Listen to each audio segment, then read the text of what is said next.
ces excavatrices détruisent méthodiquement une des dernières grandes forêts tropicales au monde. Ces images ont été filmées en Indonésie, dans la province de Papouasie, à Merauke. En 2024, le président indonésien Prabowo a lancé le projet titanesque de Food and Energy Estate, qui prévoit de raser plus de 3 millions d'hectares de forêt pour les transformer en vastes plantations industrielles de riz et de canne à sucre.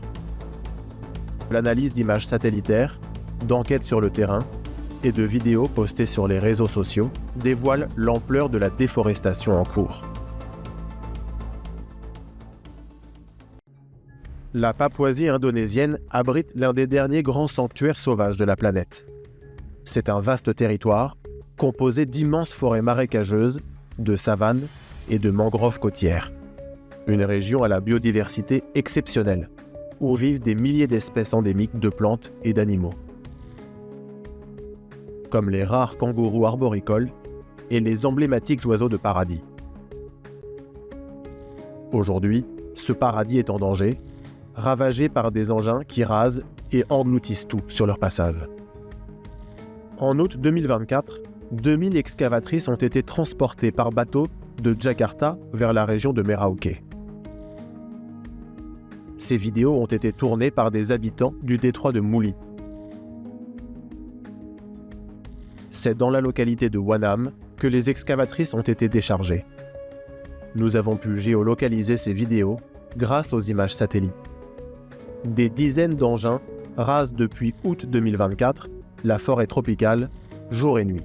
Sur 25 km, les excavatrices ont ouvert une voie à travers un territoire autrefois préservé.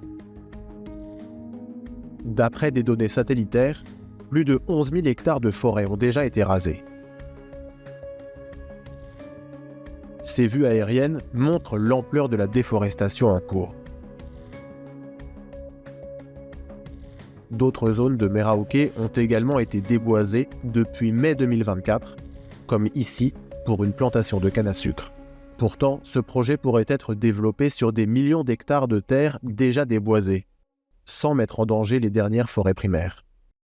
Pour imposer de force son projet à la population locale, le gouvernement indonésien a déployé 3000 militaires en Papouasie. Des vidéos publiées sur TikTok par des soldats confirment l'implication de l'armée dans l'opération de déforestation. En quelques mois, les militaires ont permis de défricher des milliers d'hectares.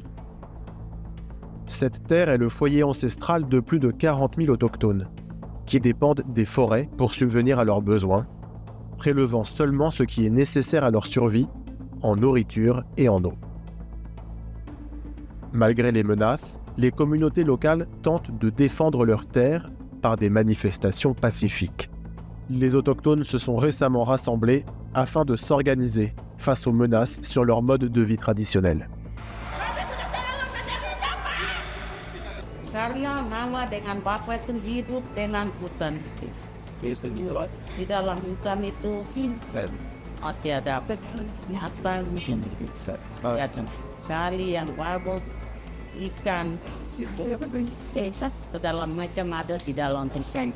Leur combat contre la déforestation nous concerne tous. Selon le rapport de l'organisation indépendante Celios, les émissions liées à la déforestation à Merauke s'élèveraient à plus de 782 millions de tonnes de CO2. C'est presque 3 fois les émissions annuelles de la France.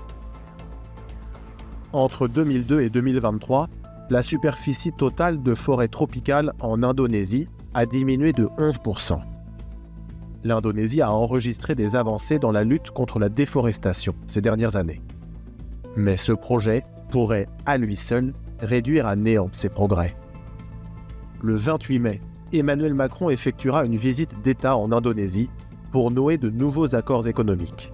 Le président français s'est engagé publiquement, à plusieurs reprises, à lutter contre la déforestation. La protection de ces forêts doit donc être l'affaire de tous.